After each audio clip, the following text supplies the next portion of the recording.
नमस्कार, आप देख रहे हैं 4 PM और मैं हूं अभिषेक मिश्रा। देखिए, बिहार की जिन 4 विधानसभा सीटों के नतीजे आए हैं। बिहार में 4 विधानसभा सीटों पर उपचुनाव हुए थे, बेलागंज, रामगढ़, इमामगंज और तरारी।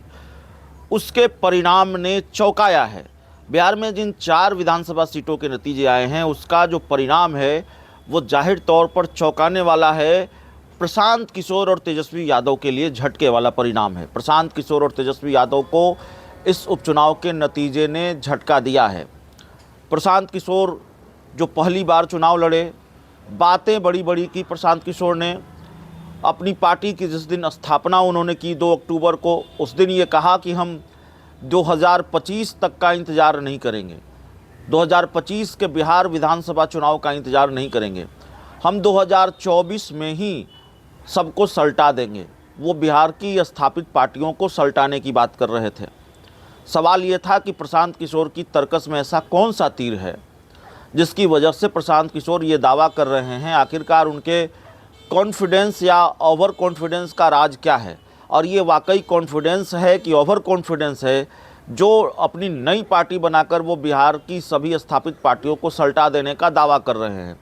कैसे होगा बिहार उपचुनाव में, ये तमाम बातें कही जा रही थी, ये तमाम सवाल थे। उनकी तर्कस का हर तीर बेकार साबित हुआ है। उनकी तर्कस का कोई तीर काम नहीं आया है, न बेलागंज में, न रामगढ़ में, न इमामगंज में, न तरारी में। इमामगंज में उनके उम्मीदवार ने थोड़ी लाज ज़रूर बचाई, क्योंकि 35-37 हज़ार वोट उनके उम्मीदवार को मिले हैं। रामगढ़ तरारी में उनके उम्मीदवार की ज़मानत जब्त हो गई है, और ये उस नेता के उम्मीदवार की ज़मानत जब्त हो गई है, ये उस पार्टी के उम्मीदवार की ज़मानत जब्त हो गई है, जन सुराज के उम्मीदवार की ज़मानत जब्त हो गई है, जिसके नेता ये कह रहे थे, जिसके कर्ता या धर्ता ने ये दावा किया था कि बिहार की स्थापित पार्टियों को वो सल्टा देंगे। जो आंकड़ा है, बिहार में 4 विधानसभा सीटों पर प्रशांत किशोर ने चुनाव लड़ा, और 4 विधानसभा सीटों को मिलाकर प्रशांत किशोर की पार्टी जन सुराज को 70,000 वोट आए हैं। तो जाहिर तौर पर आप तय कीजिए, आप आकलन कीजिए कि उनकी पार्टी का प्रदर्शन कैसा रहा है। वोट कटवा की भूमिका में ही प्रशांत किशोर रहे हैं। अपना खेल बनाया नहीं, लेकिन बेलागंज में आरजेडी का खेल जरूर बिगाड़ा है, ये बात भी स्वीकार करनी पड़ेगी। बेलागंज में ये माना जा रहा है कि प्रशांत किशोर मैदान में नहीं होते तो शायद आरजेडी की राह ज़्यादा आसान होती। हालांकि प्रशांत किशोर ने कल प्रेस कॉन्फ्रेंस की और उन्होंने एक दूसरा गणित समझाया। उन्होंने कहा कि अगर हम मैदान में नहीं भी होते और अब हमारे वोट को भी आरजेडी के वोट में जोड़ देंगे, तब भी आरजेडी वहाँ 5,000 वोट से हार रही है। तो जाहिर तौर पर आरजेडी अगर बेलागंज की सीट गवा रही है तो आरजेडी के लिए भी चुनौती है। बेलागंज की सीट अगर आरजेडी हारी है तो आरजेडी के लिए बड़ी चुनौती है। प्रशांत किशोर के बाद तेजस्वी यादव की ही बात करेंगे, लेकिन प्रशांत किशोर के लिए अब सबसे बड़ी चुनौती ये है कि जिस कॉन्फिडेंस के साथ वो कह रहे थे कि बिहार की स्थापित पार्टियों को वो सल्टा देंगे और बिहार में 25 से पहले 24 में ही वो कमाल कर देंगे, तो जाहिर तौर पर उनको ये बात समझ में आ गई होगी कि ये इतना आसान नहीं है। कोच बनना दूसरी बात होती है और पिच पर जाकर खुद बैटिंग करना दूसरी बात होती है। वो दूसरे राजनेताओं के या दूसरी पार्टियों के चुनावों में रणनीतिकार रहे हैं, लेकिन राजनीति के मैदान में खुद खेलना मुश्किल काम होता है। ये बात भी प्रशांत किशोर को समझ में आ गई होगी, और 25 की राह भी प्रशांत किशोर के लिए आसान नहीं है, ये बात भी प्रशांत किशोर को समझ में आ गई होगी। अब बात करते हैं तेजस्वी यादव की। तो देखिए, बिहार उपचुनाव के नतीजों से ये साफ है कि तेजस्वी यादव अपने पिता लालू प्रसाद यादव की जमा पूंजी को भी बचाकर नहीं रख पाए।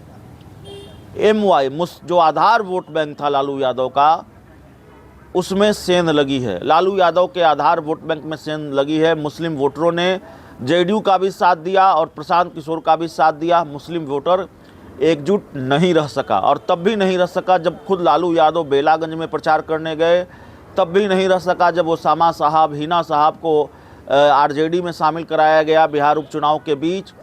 लेकिन ओसामा साहब और हिना साहब का जादू भी नहीं चला, और मुस्लिम वोटर कहीं ना कहीं छिटके हैं बेलागंज में, और तब आरजेडी की हार हुई है। 34 सालों से जिस सीट पर आरजेडी का कब्जा रहा, बेलागंज की सीट पर, वो सीट आरजेडी हार जाती है, उसके आधार वोट बैंक में सेंधमारी होती है। और कहा जाता है कि एमवाई समीकरण तो तब भी नहीं छिटका जब 2019 के लोकसभा चुनाव में बिहार में आरजेडी का खाता नहीं खुला था, और छिटका तो इतना नहीं छिटका था जितना बिहार उपचुनाव में छिटका, जितना बेलागंज में छिटका। तो ये तेजस्वी यादव के लिए चुनौती है। तेजस्वी यादव आरजेडी के कर्ता धर्ता है, पार्टी की कमान उनके हाथों में है। राष्ट्रीय अध्यक्ष वो नहीं है, लालू यादव हैं, लेकिन फिर भी पार्टी की कमान उनके हाथों में है। और तेजस्वी यादव को लेकर एक परसेप्शन भी है, सोशल मीडिया पर ही सही, लेकिन एक परसेप्शन है कि तेजस्वी यादव जिन लोगों से घिरे हैं, तेजस्वी यादव जिन सलाहकारों से घिरे हैं, उन सलाहकारों की वजह से भी नुकसान हो रहा है पार्टी को।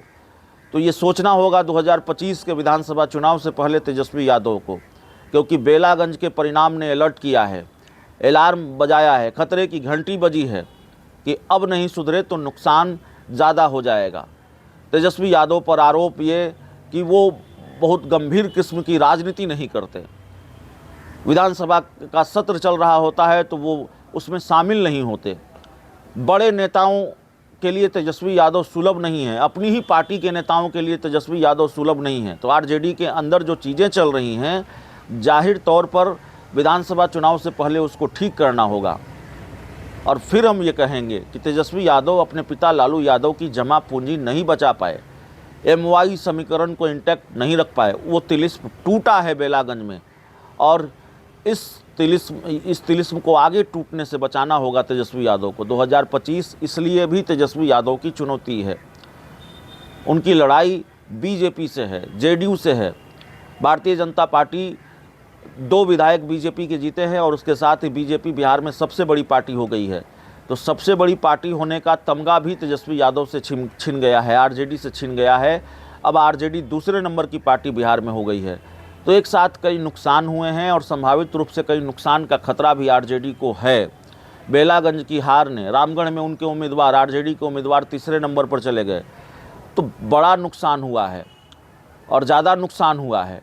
तो जाहिर तौर पर सबक लेने की ज़रूरत है और दबी जुबान में ही सही, of the record, on the record सहयोगी दल के लोग भी तेजस्वी यादव को नसीहत दे रहे हैं कि भाई अब तो सुधरिए, अब तो संभल जाइए। और सहयोगी दलों के प्रति उदारता दिखाने की भी नसीहत तेजस्वी यादव को दी जा रही है। इस पूरी रिपोर्ट में इतना ही। बहुत बहुत धन्यवाद।